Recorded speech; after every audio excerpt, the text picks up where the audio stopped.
Meus irmãos, boa noite, que a paz de Jesus nos envolva.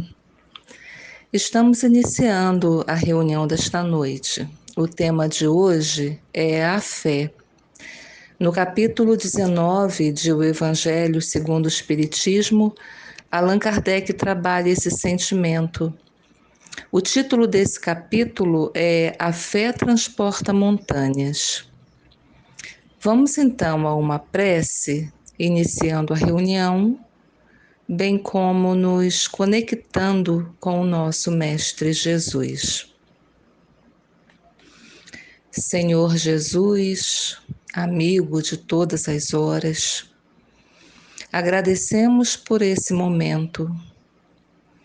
Pedimos as tuas bênçãos para que consigamos concentrar nossos pensamentos e emoções nos teus ensinos e decisão para vivê-los. Paz em nossos corações, graças a Deus. Meus irmãos, no livro Tua Fé Te Salvou, do autor espírita Richard Simonetti, ele nos conta algo muito curioso. Ele diz que num lugarejo do Nordeste, há muito tempo não chovia. Quando a situação se tornou insuportável, um grupo de fiéis, atormentados pela situação, procurou o padre da igreja e propôs orações coletivas para que chovesse. O padre perguntou: "Vocês têm fé?" "Temos." "Acreditam que Deus ouvirá nossas orações?" "Acreditamos." "Guardam a certeza de que vai chover muito em breves momentos?" "Sim, padre." "Então, por que não trouxeram os guarda-chuvas?" Meus irmãos, essa é para a gente pensar, né? Jesus ensinou que a fé pode muito. Certa vez, um homem pediu a Jesus que curasse seu filho da loucura. Jesus, então, cura o menino da obsessão que provocava aquela situação. Os discípulos já tinham tentado curar o menino, mas não conseguiram. Eles perguntaram a Jesus por que não tinham conseguido. E Jesus respondeu que foi devido à incredulidade deles. Nesse momento, meus irmãos, Jesus ensina o poder da fé e diz: se tivesses a fé do tamanho de um grão de mostarda, diríeis a esta montanha: transporta-te daí para ali, e ela se transportaria, e nada vos seria impossível. Isso foi anotado por Mateus no capítulo 17, versículos 14 a 20. Que sentimento é esse? Com um poder inimaginável a ponto de transportar montanhas. Poderíamos dizer que a fé é confiança. Confiança em si mesmo, nas próprias forças, confiança que se tem na realização de uma coisa, a certeza de atingir determinado fim. Essa certeza faltou naqueles fiéis que procuraram o padre para as orações, porque eles não se preveniram com o guarda-chuva. A fé quando robusta, dá a perseverança, a energia e os recursos que fazem vencer os obstáculos, as dificuldades, como aquele pai que procura os discípulos de Jesus para curarem o seu filho e, não conseguindo, busca o próprio Jesus, certo que estava de receber o benefício. Esse pai sabia o que fazer e o fez porque tinha fé. Quando Jesus ensinou que a fé transporta montanhas, é unicamente no sentido moral que se devem entender essas palavras. As montanhas são as dificuldades, as resistências, a má vontade, o interesse material, o egoísmo, o fanatismo, as paixões orgulhosas. A fé dá uma espécie de lucidez que permite se veja em pensamento a meta que se quer alcançar e os meios de chegar lá. E isso dá segurança. Mas não se deve confundir a fé com a presunção. Allan Kardec ressalta que a verdadeira fé se alia à humildade. Aquele que a possui deposita mais confiança em Deus do que em si próprio, por saber que nada pode sem Deus. E por essa razão, os espíritos bons vêm em seu auxílio. A fé sincera e verdadeira é sempre calma. Essa fé dá paciência. Por quê?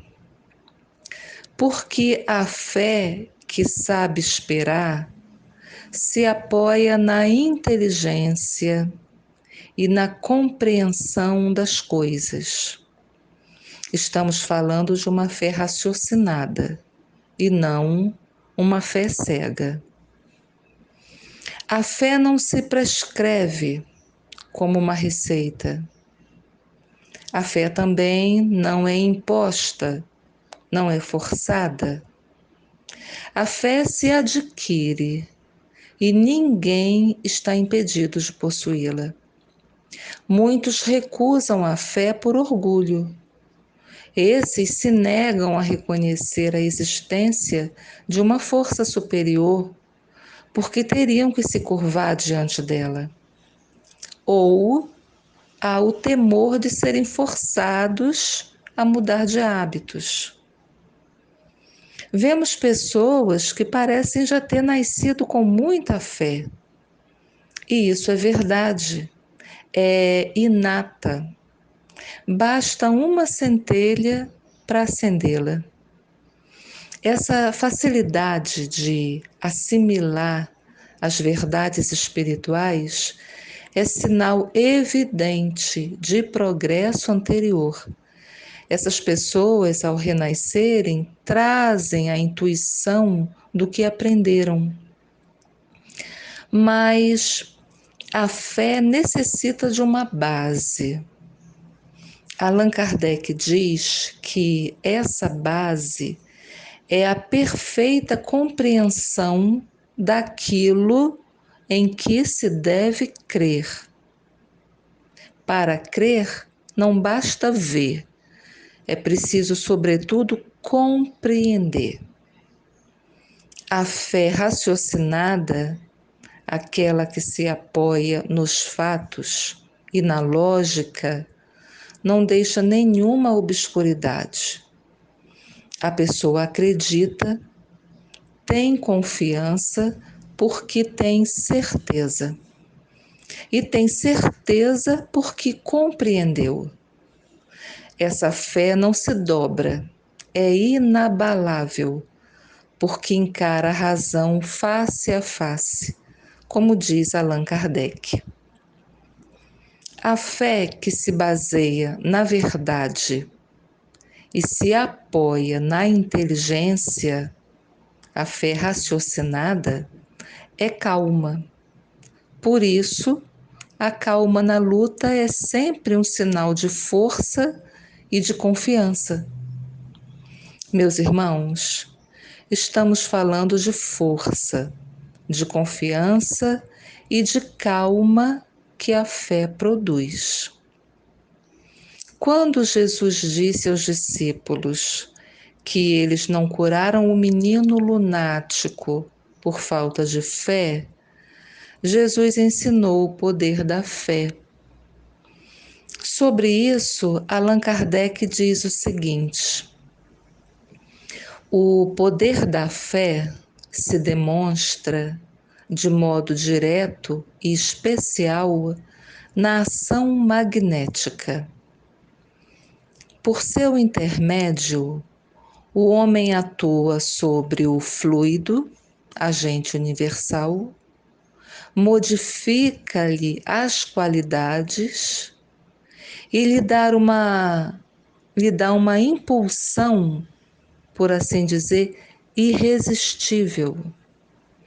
Daí decorre que aquele que a um grande poder fluídico normal junta ardente fé, pode, só pela força da sua vontade dirigida para o bem, operar esses singulares fenômenos de cura e outros, tidos antigamente por prodígios, mas que não passam de efeito de uma lei natural.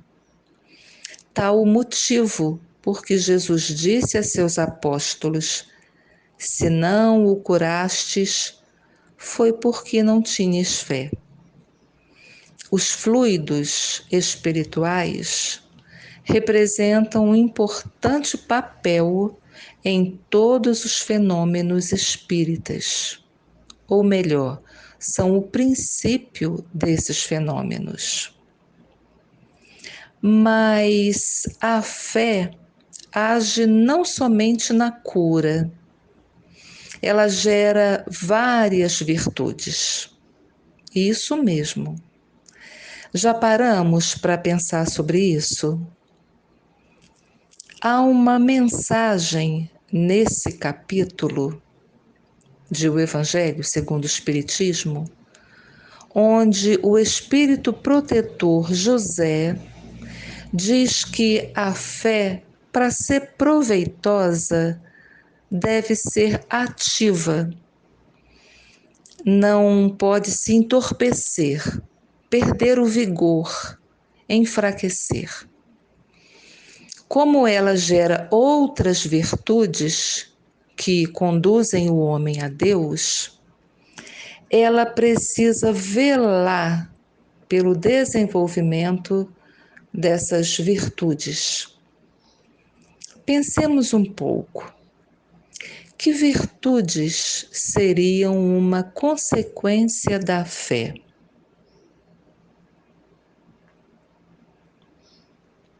O Espírito José cita a esperança e a caridade. Como nós teríamos esperança na realização das promessas de Jesus se não tivéssemos fé? Sem fé, o que esperaremos? Nada, não é? É a fé que nos faz sonhar, acreditar, agir. E a caridade? Como sentir amor sem fé? É a certeza da mudança nas mentes, nos corações, nas condições de vida, nos relacionamentos que nos faz amar. É a fé em Deus, em mim, na vida, que me faz amar. por acreditar que um gesto, uma palavra, pode modificar a vida de alguém e a minha própria vida. Por acreditar nisso que eu me disponho a amar, me disponho a cuidar, a perdoar. E isso é produto da fé. Meus irmãos, precisamos desenvolver fé. A benfeitora espiritual Joana de Ângeles, no livro Jesus e o Evangelho à Luz da Psicologia Profunda, esclarece que, naquele momento em que Jesus cura o menino lunático daquela terrível obsessão, Jesus, que conhece a nossa história, sabia da vinculação entre aquele jovem e o perseguidor espiritual, que não cedia ao desejo de vingança. Ao contato com Jesus, o perseguidor se restabeleceu, se arrependeu e se desvinculou da mente do menino. Joana fala que aquele perseguidor não receava agressões e ameaças.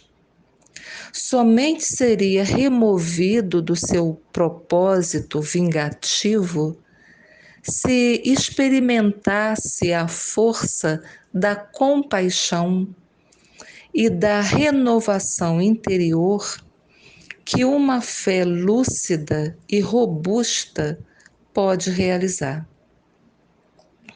Joana diz: a fé é força que se irradia como energia operante e, por isso, consegue remover as montanhas das dificuldades, aplainar as arestas dos conflitos, minar as resistências que se opõem à marcha do progresso.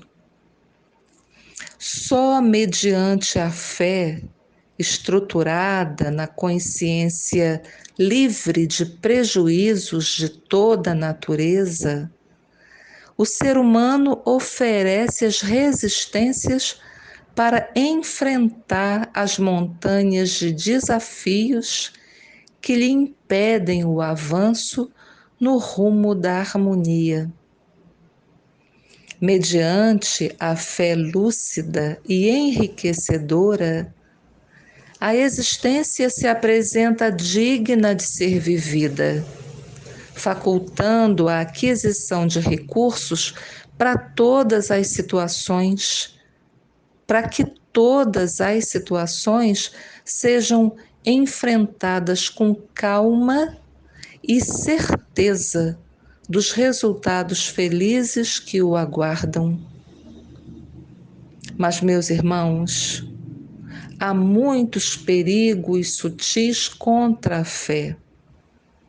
O benfeitor espiritual Emmanuel alerta: os perigos sutis, os tóxicos dos maus livros, as opiniões ociosas, as discussões excitantes, o hábito de analisar os outros antes do autoexame.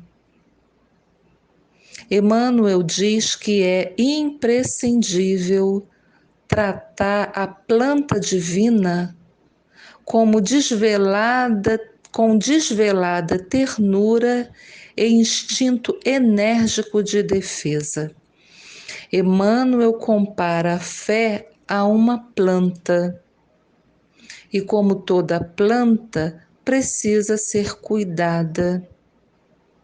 Ele diz que precisamos tratar essa planta divina, a fé divina, com desvelada ternura e instinto enérgico de defesa.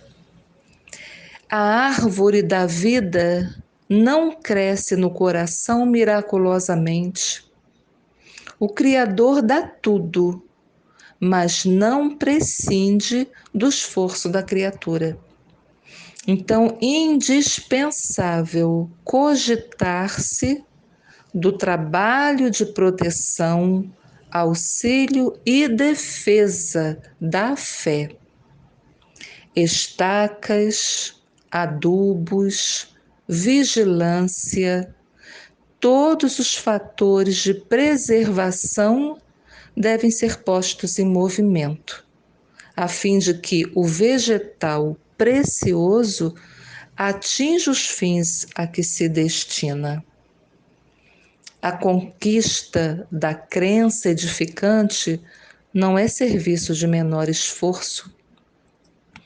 A maioria das pessoas admite que a fé constitua milagrosa auréola doada a alguns espíritos privilegiados pelo favor divino.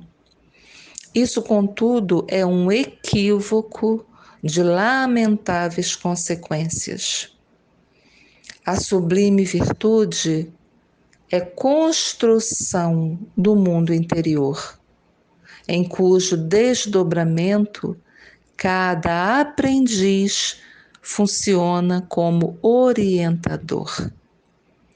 Então, meus irmãos, embora seja um sentimento divino, ele precisa ser guardado em nosso coração com trabalho, com devotamento, e não guardado esquecido por conta dela mesma, por conta de que essa planta, essa fé, se desenvolva por si só, por ser divina. Muito pelo contrário. Emmanuel ainda nos traz a seguinte lição que nós vamos encerrar a nossa reflexão. Emmanuel diz que para que possamos movimentar a fé no plano exterior, é imprescindível venhamos a possuí-la no solo do próprio espírito. Então, se eu quero o poder da fé, se eu quero movimentar esse poder no plano exterior, em mim ou em outra pessoa, eu preciso possuí-la primeiro. Enquanto eu não cultivo, eu não cuido, eu não possuo. E isso é feito no meu espírito, na minha intimidade. Assim, é indispensável arrotear a terra seca e empedrada de nosso mundo interior para ambientar em nosso coração essa planta divina. A vida é qual fazenda valiosa de que somos usufrutuários felizes, mas não podemos aprimorá-la ou enriquecê-la confiando-nos à preguiça ou à distração. É necessário alterar a paisagem de nossa vida íntima para que a fé viva nasça e se desenvolva em nossos destinos, dotando-nos de abençoadas energias para que as nossas realizações de ordem superior se façam. Meus irmãos, encerramos a reflexão dessa noite. Esse breve momento, mas que precisa repercutir, repetir ao longo dos nossos dias. Precisamos meditar sobre esse sentimento. Agradecemos pelo aprendizado e que essas instruções façam diferença em nossas vidas. Vamos à prece de encerramento. Senhor Jesus, após essa reflexão, quando observamos o valor e importância da fé, pedimos, Senhor, que nos ajude a cultivá-la, a buscá-la, para que outras virtudes cresçam em nós, para que sejamos mais úteis à vida, para que possamos realizar mais por nós e pelo próximo. Ajude a humanidade a buscar na fé os meios de viver com mais fraternidade, com mais paz e esperança. Não nos deixe, Senhor, sucumbir no desânimo, na má vontade, na indiferença. Aqueça os nossos corações com o teu amor, para não desistirmos da vida, do outro e de nós mesmos. Guie os nossos passos, ilumine nossas mentes, proteja-nos de todo mal, principalmente do que está dentro de nós. Paz na terra, Senhor, e graças a Deus.